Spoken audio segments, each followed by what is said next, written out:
All right, welcome back. Welcome back. Welcome back. Happy to be back. Happy to be back.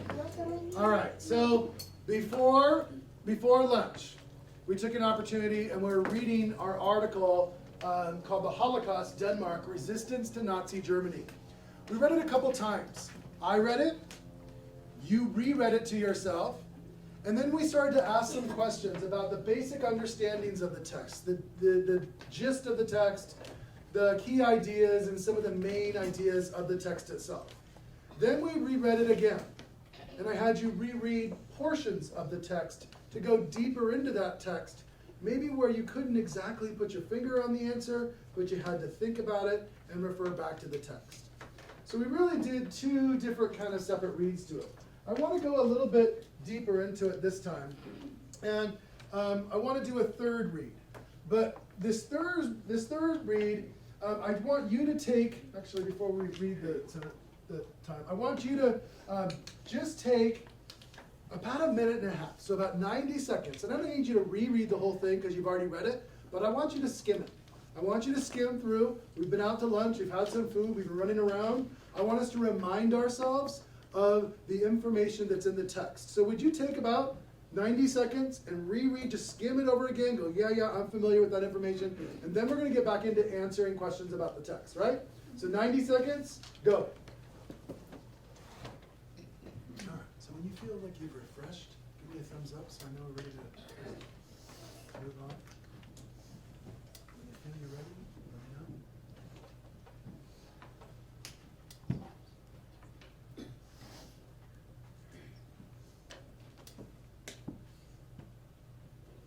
Okay, so let's come back together.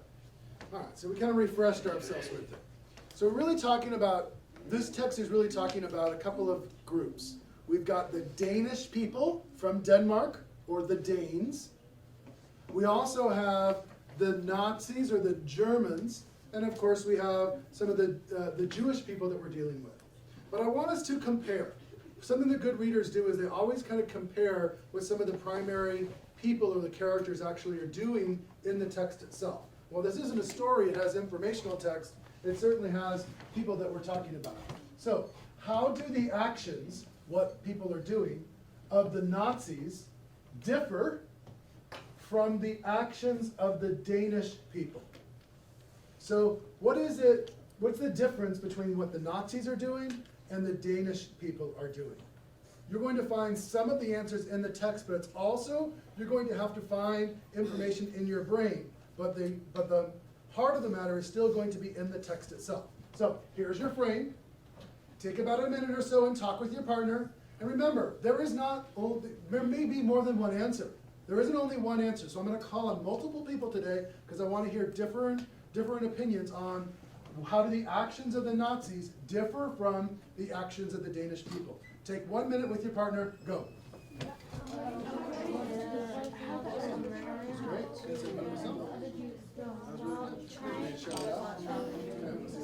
All right, let's come back in 5, 4, 3, 2, 1. All right.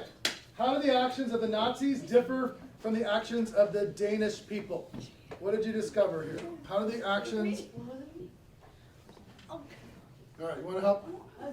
You can help her out if she forgets, but yeah, go ahead and talk. According to the text, the Nazis tried to capture the Jewish while the Danish people tried to protect them. Protect who? The Jewish people. Good. And then, great. Can you expand on what were the Nazis? Where were they trying to take the Jews? To the concentration camp. Yeah, concentration camp. That's what happened. What's it called? Concentration camp. Yeah, it was a place where literally it was like a jail where they kept where they kept the Jewish people until they killed them and they murdered them. So it was a place to hold them until that time. So I really like the way that you did that. You almost kind of put it in your own words as well, but that's an excellent way of showing the difference between. What are some other ways? Young lady, yes? According to the text, the Nazis would hit the Jews. All right, so let's go. Let's do another question here. So this question is, I want you to reread the last paragraph. Put your finger on that last paragraph again. Starts with the Nazis. We read it before, but I want you to read it one more time. Take 20 seconds and reread that last paragraph. Go. So let's go, and I want us to focus on just the last couple sentences. See where it says the Danish government loathed? Put your finger on that. The Danish government loathed.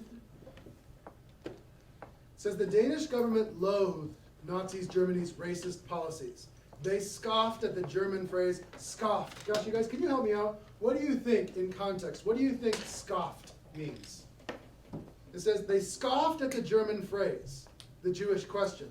The Danish government told Germany, there is no Jewish question in Denmark. The government protected all of its citizens. So what do you think scoffed means? Yeah. I think scoff means that like they laugh at them. Yeah, I think that's a good synonym. Can you say that louder so that everybody can hear that?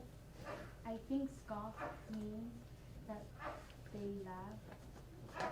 Yeah, it's kind of like they laughed at. They might not have said ha ha ha, but they said that's not important. You might have a question, but we don't have a question about the Jewish people.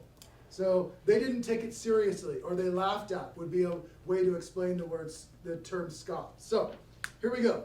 The question is this: what does the Danish government mean when they told Germany there is no Jewish question in Denmark? What does the government mean when they said there's no Jewish question in Denmark? What does the government mean when they told Germany there is no Jewish question in Denmark? Take a minute and a half, and I want you to have this discussion with your partner. You need a sentence starter. Here it is. By saying there is no Jewish question in Denmark, the Danish government means 90 seconds, go. All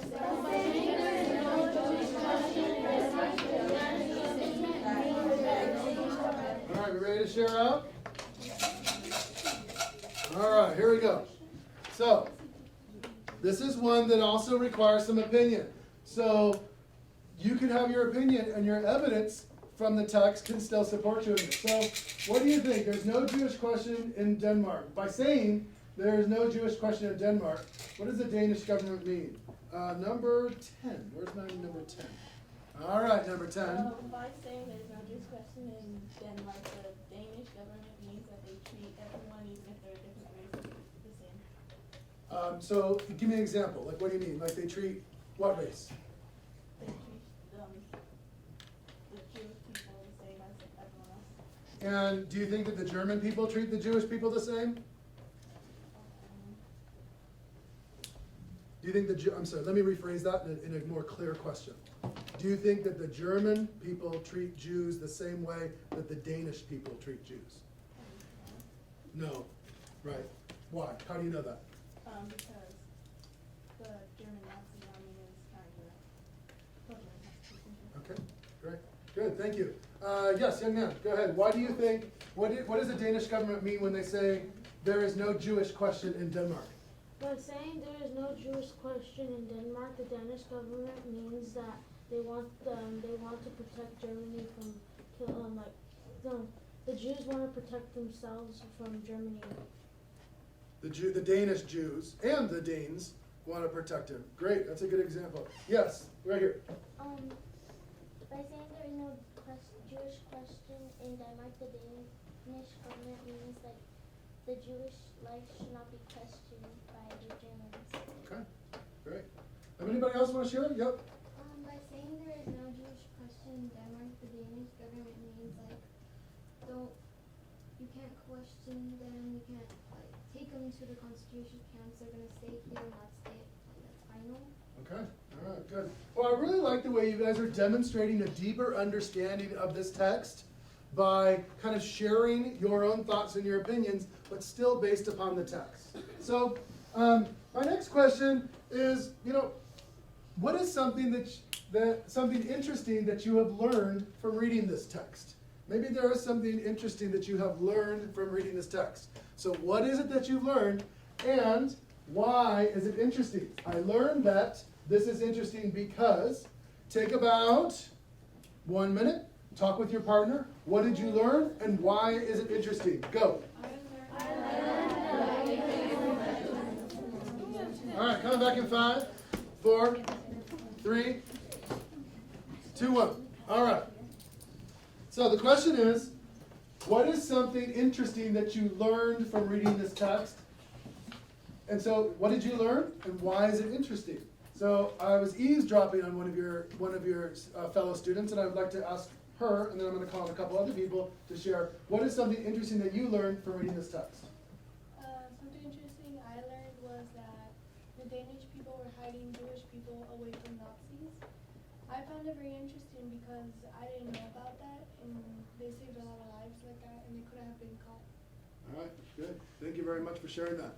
How else? What is something interesting that you learned from the text, and why is it interesting? I want to see. All right, so we've gone a little bit deeper into the text now, and I've got you. If you can remember back to our original standard was focusing on some type of an idea. What kind of idea?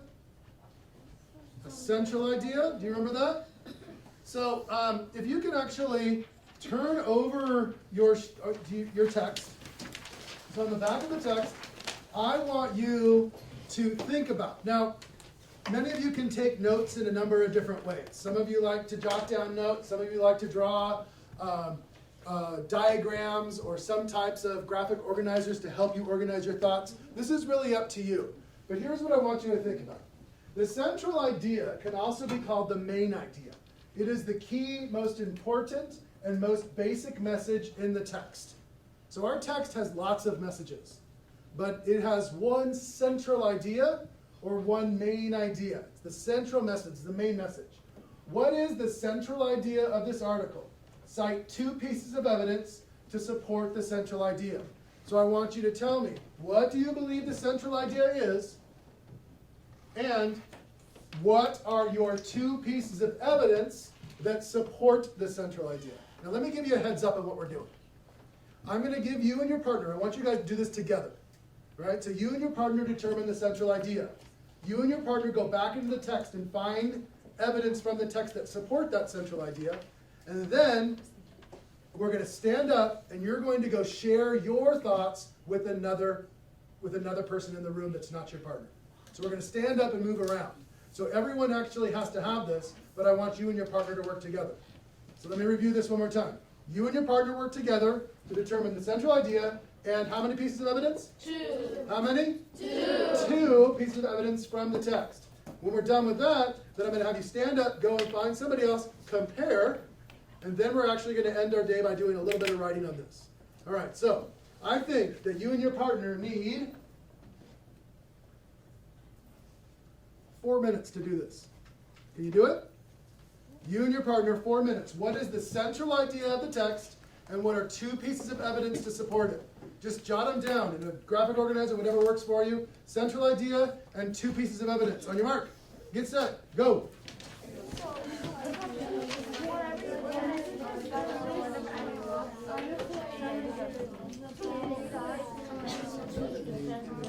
Paragraph is already also introduced in the introduction. I'm going to come back in about a minute and I'm going to ask you. You gave me 2 ideas, right? Which one do you think is the bigger idea? The main message that the author is trying to convey. Central idea of this article is that German want to attack Germany. Now remember, there's a difference between details, key details, and central idea. Yes, there are many important details that you learned, but we're talking about the central idea of the text, also known as the main idea, the one that everything else is related to. So make sure that your central idea is the overarching big idea that everything else is around.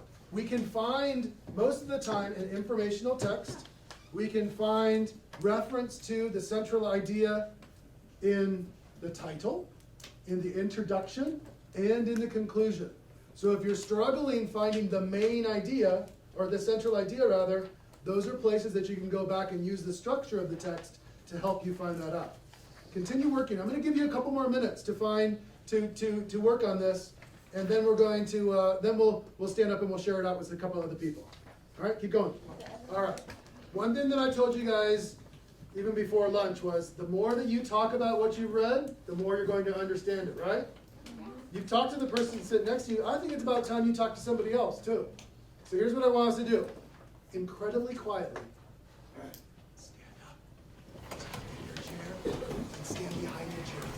Walk. Find somebody across the room. And we're going to have a 2-minute conversation. As soon as you both have shared, you can go back to your desk, pull out your chair, sit down, and give me a thumbs up, and I'll know that we're ready to go. Thumbs up. Ready? 2 minutes, and your marker say go. One of the things that, as teachers, that we really want to help you guys make the connection is about what good readers do. Good readers always connect reading and writing. So we reinforce our understanding of what we read by doing a little bit of writing about it. Sometimes we write a little, sometimes we write a lot. Today we're going to write a little. Maybe a little bit more than just a little, but still a little. It's going to be focused on the same thing that you've done. So if you would please, very quietly, take out your writing journal. We've been leading up to this. You guys should have an idea of your answer. This is our final exit ticket. This is the last activity that we're going to do. You certainly can ask for help from your neighbor, but you should have enough information to do this. If you have some clarifying questions that you want to ask, you can ask your partner, you can call, put your hand up and ask me too. But what is the central idea of the Holocaust? Denmark, resistance to Nazi Germany. That's the title of the article. So what I've done is, on the back side of your Holocaust article, you already wrote down what your thoughts were for the central idea and maybe some pieces of evidence. Now we're going to write it as we're writing in a journal. So we're paying attention to complete sentences, we're making sure that we're capitalizing, we're making it legible so it's readable. And what I've done also is I've provided you a frame for how to write it if you need some assistance. So you're going to start it with the central idea of the Holocaust, Denmark, resistance to Nazi Germany is, and then you're going to put what you found as the central idea in your own words. One statement that supports the central idea is that you're going to put the statement from the actual text itself. Flip the page over, write down the words from the text. That's evidence number one. And then another, and I'm going to let you finish it. You could say another statement, or another piece of evidence, or another thing the author states is. You can put it in your own words, so you have your central idea, evidence 1, evidence 2. Okay? You, how about 10 minutes to do this? I think we can do it. 10 minutes? Yeah. All right. You can work by yourself, you can work with your partner. I'm roaming around. If you need help or clarification, don't forget to ask your buddy or call me. We're all here to help, okay? 10 minutes, go. Even if you didn't finish, that's okay. I think most of you did. So let's go ahead and put our pencils down. Eyes up here.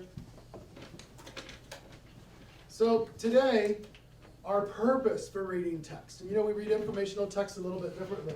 As we talked about, our purpose for reading text was to determine the central idea of the text. So you had an opportunity to go and read the text, understand the gist of it, go deeper into some of the sayings and the overall meaning, things that you've learned before you determine the central idea of the text.